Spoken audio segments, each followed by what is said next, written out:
Hello guys, ഇപ്പോൾ ഞാൻ കുറച്ച് കൃഷിയൊക്കെ ചെയ്യാൻ ഇൻസ്പയർഡ് ആയിട്ട് കുറച്ച് പയറും അതുപോലെ തന്നെ കുറച്ച് വെള്ളരി മത്തനൊക്കെ നട്ടിരുന്നു. അത് മഴയത്താണ് കിളിച്ച് വന്നത്, അത് ഞാൻ ഓർത്തില്ല കേട്ടോ.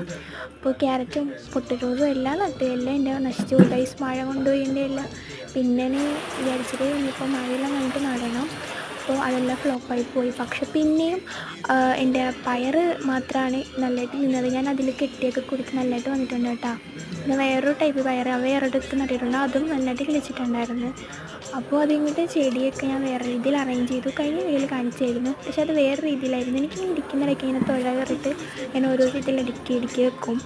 അപ്പോൾ അങ്ങനെ, അപ്പോൾ ഇതിൻ്റെ ഇടയിൽ കുറേ ചെടികളും നട്ടിട്ടുണ്ട്. പിന്നെ ഇത് വേറൊരു പയറാണ്. ഇനി ഇത് കണ്ടോ, ഇതൊരു കറിവേപ്പാണ്. ഇത് നടാൻ വേണ്ടി കൊണ്ടുവന്നല്ല, കറിവേപ്പം കൊണ്ടുവന്നതായിട്ടാണ് നമ്മൾ കമ്പിടിച്ചിട്ടുണ്ട്. അപ്പോൾ ഞാൻ തുഴയില്ല. ഇത്രയുള്ളൂ. എല്ലാവർക്കും ഇഷ്ടപ്പെട്ട ലൈക്ക് ചെയ്യുക, സബ്സ്ക്രൈബ് ചെയ്യുക. ഇനിയുടെ വീഡിയോസൊക്കെ വരുന്നതായിരിക്കും. Thank you.